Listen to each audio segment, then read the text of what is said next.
trò đó nó mà mình sai thì chưa đó nè sẽ này nó thế này thì mình sai thì chưa đấy wow thế mà cũng kỳ chứ nào tương đi à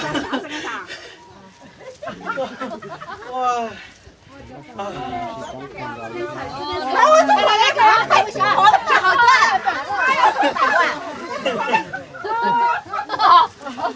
Con này cô,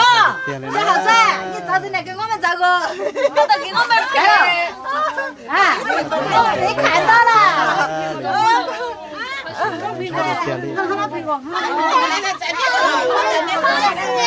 giờ thì này tôi thì nó không trả thế na wow,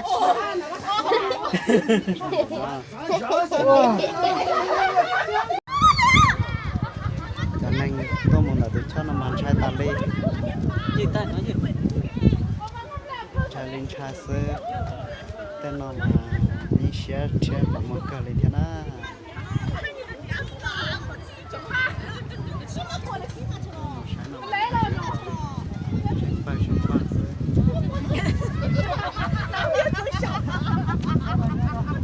cần gạo nữa,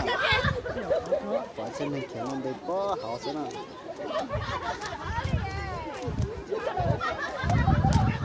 cần gạo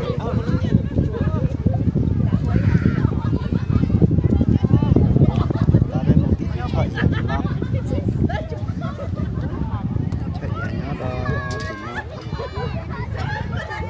thì nó của gia tôi chạy nhảy một cái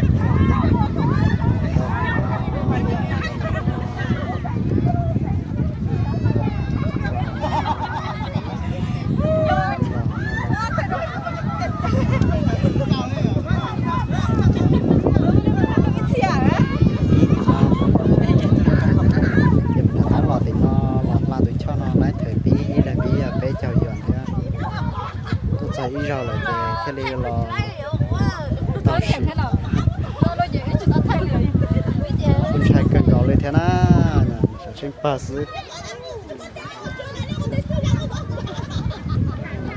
giống có sáng hả nó sẽ ba cái lúc đông này, để thay.